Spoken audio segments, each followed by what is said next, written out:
Assalamualaikum warahmatullahi wabarakatuh. Perkenalkan, nama saya Dinda Saputri Ahmad Tias. Saya dengan NIM 1231 dari kelas IF 24E. Di sini saya akan menjelaskan tentang struktur data, yaitu ada 4 materi. Yang pertama ada array, yang kedua ada hash map, yang ketiga ada stat, dan yang terakhir ada QQ. Kita masuk ke materi yang pertama, itu ada pengertian dari array. Array sendiri adalah struktur data yang digunakan untuk menyimpan sekumpulan data dengan tipe yang sama dalam satu variabel yang diakses melalui indeks. Array sendiri mempunyai karakteristik.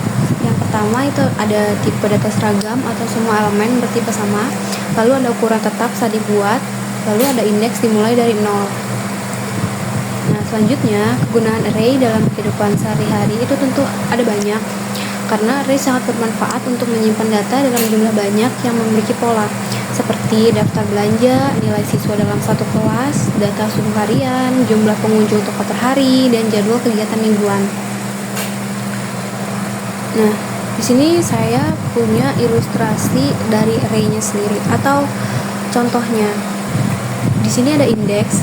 Indeksnya sendiri itu merupakan nomor urut yang digunakan untuk mengakses elemen di dalam array.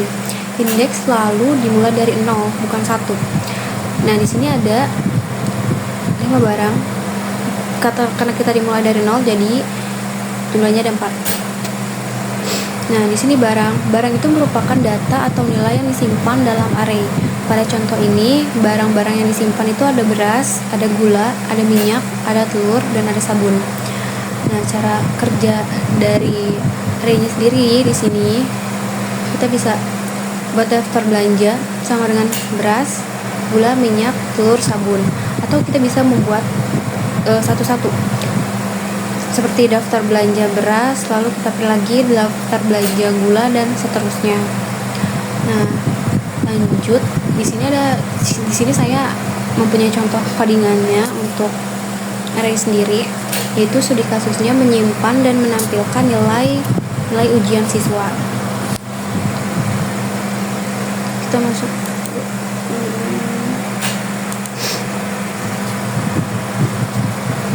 di sini. Yang paling atas ada nilai siswa, itu ada 85, ada 90, ada 78, ada 92, dan ada 88. Nah, di sini kita membuat sebuah array atau list yang bernama ini, nilai siswa yang ini. Nah, dalam array ini menyimpan 5 nilai ujian dari 5 siswa.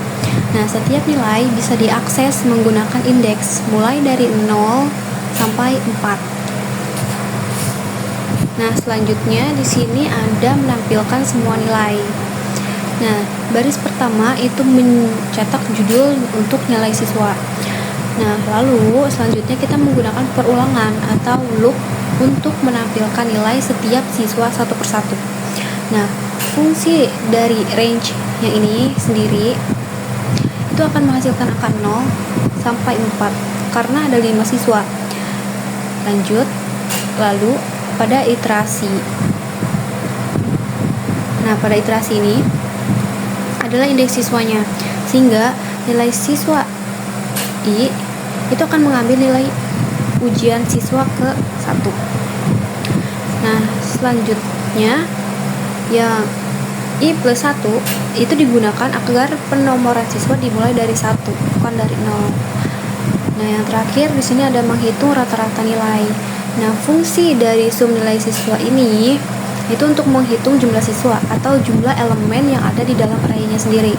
Nah, hasil pembagiannya itu adalah rata-rata nilai ujian. Nah, yang baris terakhir ini itu untuk menampilkan hasil rata-rata. Kita coba terminalnya. Nah, di sini kita udah dapat rata-rata nilai siswa dari kelima siswa itu ada di nilai 86,6. Kita lanjut ke kelebihan dan kekurangan dari array sendiri. Kelebihannya itu penyimpanan data yang terstruktur, akses cepat dengan indeks, mudah diolah dengan perulangan, tetapi kekurangannya sendiri yaitu ukurannya tetap atau tidak dinamis, tidak efisien jika elemen terlalu sedikit, dan tidak cocok untuk data dengan relasi yang kompleks. yang selanjutnya kita masuk ke materi kedua, itu ada hashmap. Hashmap atau sering disebut dictionary dalam Python atau map di Java adalah struktur data yang menyimpan data dalam pasangan key atau value. Nah, setiap key bersifat unik dan value diakses melalui key, bukan indeks, dan menggunakan teknik hashing untuk efisiensi pencarian. Nah, kegunaan hashmap sendiri itu cocok untuk data yang ingin dicari berdasarkan nama atau label, bukan urutan. Contoh dalam kehidupan sehari-hari kita itu ada di kontak HP, ada di kamus bahasa, ada di inventaris toko, dan ada di username. Selanjutnya di sini saya mempunyai ilustrasi hashmap. Nah, contoh dictionary-nya di sini ada key. Apa sih key itu? Nah, key itu adalah pasangan, dan si value itu adalah nilai. Nah, setiap key itu kan unik dan digunakan untuk mengakses value dengan cepat. Contoh sederhananya gini. Di sini key-nya itu eat dan value-nya itu makan. Di sini key-nya drink dan value-nya itu minum. Di sini ada run dan value-nya itu lari. Nah, jadi key itu adalah kata dalam bahasa Inggris. Nah, value itu adalah terjemahannya dalam bahasa Indonesia. Nah, di sini ada contohnya untuk di Python. Nah, di sini kan pasangan key value-nya itu dipisahkan dengan tanda titik 2. Di sini yang ini. Nah, data ini disimpan di dalam kurung kurawa. Oke. Selanjutnya di sini saya punya contoh codingan untuk hashmap dalam kehidupan sehari-hari kita. Di sini studi kasusnya itu menyimpan daftar harga barang dalam minimarket. Nah, di sini kita membuat dictionary-nya itu bernama harga barang. Yang ini. Nah, key adalah nama barangnya sendiri. Di sini ada beras, ada gula, ada minyak, dan ada telur. Nah, value-nya sendiri adalah harga barang tersebut. Nah, di sini harga beras 12.000, harga gulanya 10.000, harga minyaknya 14.000, dan harga telurnya 22.000. Nah, setiap pasangan key value ini dipisahkan dengan titik 2 yang ini. Nah, lanjut di sini ada menampilkan untuk harganya. Nah, baris pertama ini mencetaknya dulu tuh ini yang daftar harga barang. Nah, untuk for barang sendiri, itemnya ini itu digunakan untuk mengambil setiap pasangan key dan value dari dictionary-nya. Nah, barang title yang ini itu membuat huruf pertama nama barang itu menjadi kapital. Nah, selanjutnya setiap barang dan harganya ditampilkan dalam format ini. Nah, selanjutnya yang ini. Nah, variabel dari barang dicari ini diisi dengan barang yang ingin dicari. Misalnya di sini ada minyak. Nah, lalu harga barangnya itu akan langsung mengambil harga dari barang tersebut. Nah, yang hasilnya harga minyak akan kita cari. Nah, untuk mengetahuinya, nah, di sini untuk harga berasnya ada 12.000, harga gulanya ada 10.000, harga minyaknya ada 14.000, dan harga telurnya ada 22.000. Dan harga minyak yang kita cari itu ada di harga 14.000. Kita lanjut ke kelebihan dan kekurangan dari hashmap itu sendiri. Kelebihannya sendiri itu pencarian cepat berdasarkan key-nya, lalu ideal untuk data tak berurutan tapi perlu diakses cepat, dan key dapat berupa string, angka, atau tuple tergantung bahasa yang dipakai. Lalu kekurangannya sendiri itu lebih boros memori daripada array, dan tidak ada jaminan urutan atau kecuali pakai ordered dict atau tree map. Dan key harus bersifat immutable atau tidak bisa diubah. Nah, selanjutnya itu ada stack. Pengertian dari stacknya sendiri adalah struktur data yang menerapkan prinsip LIFO. last in first out, yaitu data yang terakhir masuk akan menjadi yang pertama keluar. Nah, dua operasi utama yang dipakai itu ada push. Push itu untuk menambahkan elemen ke atas stack, dan ada pop. Pop ini menghapus elemen paling atas dari stack. Nah, lanjut, di sini ada kegunaan stack. Stack sendiri sangat berguna dalam situasi di mana urutan keluar harus kebalikan dari urutan masuk. Contoh penggunaannya, misal tumpukan piring. Piring yang terakhir ditaruh akan pertama diambil. Dan ada tombol undo di aplikasi, ada navigasi browser atau halaman sebelumnya. Lalu ada evaluasi ekspresi matematika dan ada pemrograman rekursif. Ini menggunakan call stack. Selanjutnya di sini saya mempunyai ilustrasi stack sendiri. Di sini ada tumpukan buku. Nah, buku C itu diletak paling atas. Di sini ada buku B dan buku A. Nah, langkahnya push buku A, lalu kita push buku B, dan kita push buku C. Nah, untuk popnya itu kita harus menghapus yang si buku C ini. Oke, lanjut. Di sini saya mempunyai contoh codingannya.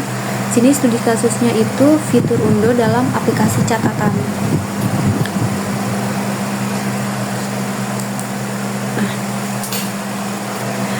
Di sini kita membuat stack kosong dengan list bernama undo stack.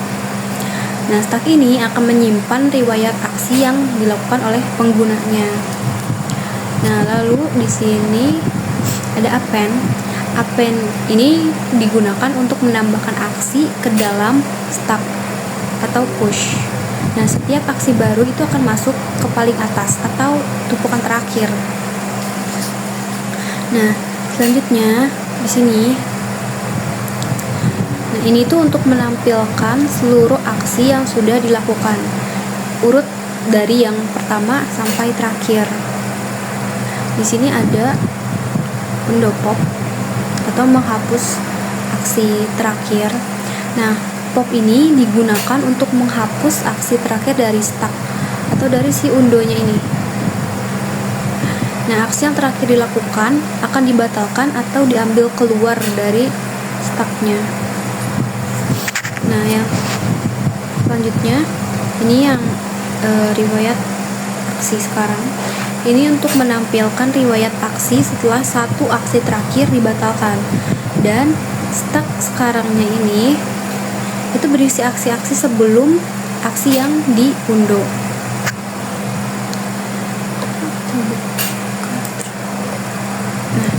Riwayat aksinya ada menulis paragraf pertama, menambah gambar, menghapus kalimat. Nah, aksi yang dibatalkannya itu untuk menghapus kalimat. Dan riwayat aksi yang sekarang itu untuk menulis paragraf pertama dan menambahkan gambar. Nah, selanjutnya kita ke kelebihan dan kekurangan dari stack sendiri. Nah, kelebihannya itu sederhana dan mudah diimplementasikan, cocok untuk aplikasi undo, backtracking, parser, ekspresi, dan digunakan secara internal oleh banyak bahasa untuk fungsi yang rekursif. Kekurangannya sendiri itu akses data terbatas hanya dari atas atau tidak bisa diakses langsung ke tengah, dan tidak cocok untuk pencarian data acak atau random access. Kita masuk ke materi terakhir, itu ada QQ. Nah, pengertian dari QQ sendiri adalah struktur data linear yang menerapkan prinsip FIFO, first in, first out, yang artinya elemen yang masuk pertama akan keluar pertama. Nah, dua operasi utama yang dipakai dalam operasi QQ itu ada NQQ, yaitu untuk menambah elemen ke belakang antrian, dan ada DQQ, yaitu untuk menghapus elemen dari depan antrian. Selanjutnya, kegunaan QQ sendiri itu sangat berguna dalam sistem yang memerlukan antrian teratur dan adil, seperti antrian nasabah di bank, cetak dokumen, atau print QQ, layanan pelanggan atau call center, dan sistem pemrosesan data atau task scheduler. Selanjutnya di sini saya mempunyai ilustrasi dari QQ sendiri. Jadi ada contoh antrian di loket. Di loket depan, di sini ada Ani, ada Budi, ada Cici, ada Dedi di belakang. Nah, langkahnya NQQ-nya itu Eka atau tambah ke belakang. Nah, DQQ-nya keluarkan Ani dari depan. Karena yang keluar mata pertama itu akan keluar pertama juga. Selanjutnya, di sini saya punya contoh codingannya dalam kasus sehari-hari. Di sini ada studi kasusnya tentang sistem antrian pelanggan di bank. Kita masuk. Nah, di sini ada antrian DQ. Kenapa kita menggunakan DQ? Karena dari model collection itu untuk membuat antriannya. Dan DQ sendiri itu sangat efisien untuk operasi tambah dan hapus di kedua ujungnya. Nah, selanjutnya di sini ada menambahkan pelanggan ke antrian atau menggunakan NQQ. Ini ada antrian append, ada Ani, ada Budi, ada Cici. Nah, append sendiri ini digunakan untuk menambah pelanggan ke antrian. Urutannya Ani masuk dulu, lalu Budi, dan lalu Cici.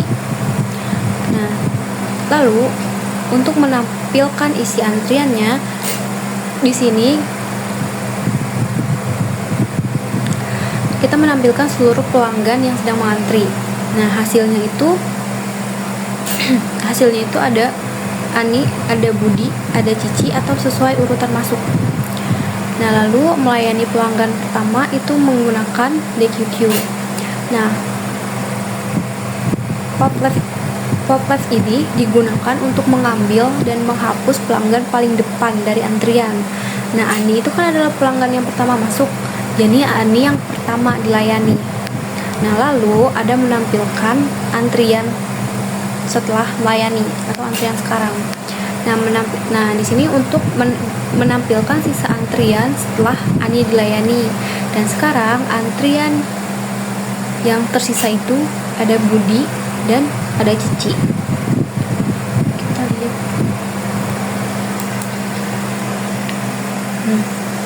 Antrian saat ininya itu tadi kan ada Ani, ada Budi, ada Cici. Nah, terus melayani pelanggan yang pertama itu kan Ani sedang dilayani. Lalu antrian sekarangnya ada Budi dan ada Cici atau antrian yang tersisa. Lalu kita lanjut